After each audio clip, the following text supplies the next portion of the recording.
Crane and the Cowboy here on September 28th, the day after the night before the first presidential debate. You probably saw it. You probably have your own opinions. Well, just for the heck of it, we'll break down what we thought. Patrick, I give Hillary Clinton a victory on points, but it certainly wasn't a knockout. No, it was a brutal, brutal fight. And you're right, on points, if it came to the end, they're both still standing, you got to give it a little bit slight edge to her on points. I thought Donald Trump had some good lines, but they were spotty. He needs to have that line. You know, when you got a line of attack, you got to keep going. So we made this football analogy we were talking earlier. It's like he runs a 10-yard square out. There's a whole empty field ahead of him, but he goes out of bounds. Yeah. You go, what are you going out of bounds for? Yeah, I mean, you got her on the emails. Yeah. Why not go for the jugular? Exactly. And the jugular might have been, I'll release my taxes when you release your 33,000 deleted emails. Why'd you delete them in the first place? Yeah, or he should have thrown in, and oh, by the way, while you're at it, why don't you find those speeches to Goldman Sachs that Bernie Sanders was asking for? And all of a sudden you raise that issue for Sanders voters. So he left a lot on the table, but I think he learned a lot. And she gave him openings. She talked about how well-traveled she was as Secretary of State. And the response should have been, you could write your foreign policy on an 8x10 piece of loose leaf paper. So what were you traveling for? Was it to maybe get some money in the Clinton Foundation? Yeah, and Carly Fiorina had a great line during the primaries. She goes, frequent flyer miles is not, great diplomacy. So you flew around the world. Big deal. What did you do? And I think he's got to get more to, what have you done? He started out with, 30 years you've been at this, and you keep talking about this, and all of a sudden you discovered all these solutions. There's some great stuff to work with there. So we're going to find out how Kellyanne gets him ready. Well, there are a couple of more debates, obviously, 2 more presidential, 1 more vice presidential. But Lester Holt, the moderator, it didn't seem to do Donald Trump any favors in terms of the questions. Now, we don't know that maybe he had more questions in his booklet. We don't know. But he didn't question about Benghazi, didn't question about the emails, didn't really question much about the Obama record and her having to run on it. Yeah, nothing about the foundation. Look, you've been in the business for how long? Too long. Me too. And you know how the media works, and you know that Lester didn't want to get lowered. Matt Lauer played a fair thing in the commander-in-chief debate, and his colleagues in the media just eviscerated him. So Lester goes, I want to keep my job as the anchor at NBC, so I'm going to do what I'm told. And he did what he was told, in my opinion. Well, you would think, though, with 90 minutes, that you could have gotten a lot more ground covered than he did. And obviously, what we just referenced, Benghazi, the emails, the Clinton Foundation, these are things that are in the public's minds. Why weren't they in his mind? Well, and also, when they started both to overrun in the first section, that's when he should have stopped the debate and said, now look, we've got a lot of material to get to here, and we're not going to get to it if you guys keep doing this. We have limits. We're going to move on to this stuff, and that's how it's going to go. But he lost control, and I think he didn't care about having control, and they just went after each other like 2 New York street fighters. You know what I would love to see? I'd like to see a debate in which you have almost a Jeopardy board of questions. And they both can see the questions, but they both have to answer them. If I pick, for example, the Clinton Foundation for 20, I can talk all about it, but she's got to talk about it too. It would be at least more entertaining. It would be very entertaining. Everything's on the board, That's and if the candidates didn't get to it, it's their own fault. That's right, and you could have double Jeopardy questions. It would be really good. No, I agree with you.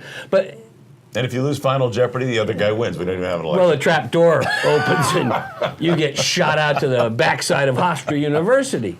But look, everybody looks for, what was the substance? You listen to these people in the morning after. This isn't about substance. This is about a brawl. This is about politics. People keep saying, this is the dirtiest election ever, or this. I always remind people, go to look at the second election for president of this country between Jefferson and Adams. Those guys wanted to kill each other. They hated each other up until the day they died. They both died on July 4th, same day. Same year. What was it? Jefferson asked, did Adams go yet? Yeah, is Adam, I think Adams said, is Jefferson's still alive? And he goes, we don't know. The phone doesn't work. Because it wasn't been invented. It wasn't invented yet. Check your text him, see if he's still alive. Well, getting back to last night, you get a sense now that maybe all of these timeouts from the campaign wasn't so much about Hillary's health as maybe it was about debate prep, because I think she knew that if she lost that debate, clearly lost it, it was over. Yeah. And Yeah, but the onus really was on her because of her experience. If she did very poorly yesterday, you're right. This guy, you've been in this 30 years and this is the best you can do. He's catching a little bit of a break. And also he's catching a break from these online polls versus the CNN. CNN they had a 520 person poll after the thing. They admitted it was skewed to Democrats and it showed her winning by a big margin. But every online poll, whether it was Time Magazine, NBC, all these others, showed Trump winning. And a guy explained on the internet, he says, these online polls, these are really savvy people. These are people that are paying attention. So he goes, that's a better gauge of who won the debate in the eyes of the voter.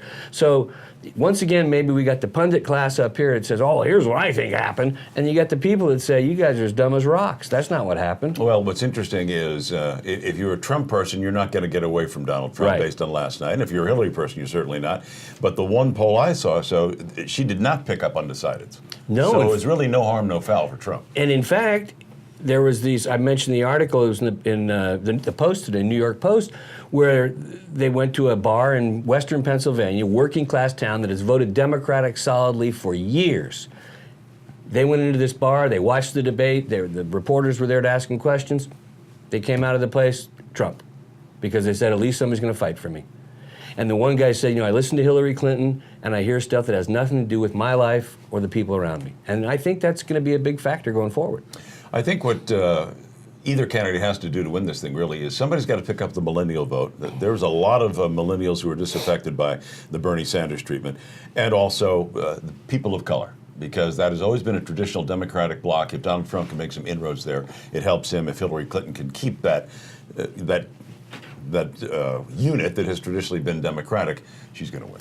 Or if that unit stays home. That too. Because the enthusiasm level is very low. I did hear something last night. Early voting's begun in Florida. For the first time since early voting began in Florida, Trump is crushing it. Now, are they releasing those? No, but there's ways that people can get tallies. And somebody said these new voters are rushing to the polls. They can't vote fast enough. I'd love to know the geographic. Yeah, I would too. Because the Panhandle's obviously very Republican. And as you know, the key is the Orlando area. What do they call that corridor? Yeah. That goes basically the belts across the state. Across from Tampa to Orlando. Yeah, that's the corridor that wins elections in Florida, because Democratic Miami versus good old boy Panhandle. Up in the Panhandle, right? Interesting. Yeah. All right, so coming up next week, we have the vice presidential debate. Then we have two more presidential debates. Going to be the next one's going to be a town hall? Yeah, it's supposed to be a town hall. I wonder if the last one, you remember, the last one could be at a table. Mm-hmm. So we'll see. Them sitting together.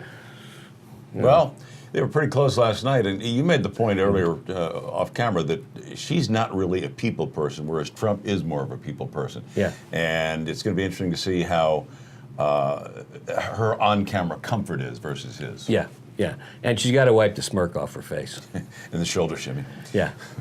Crane and the Cowboy with a little assessment of the first presidential debate here on thelibertyplaybook.com.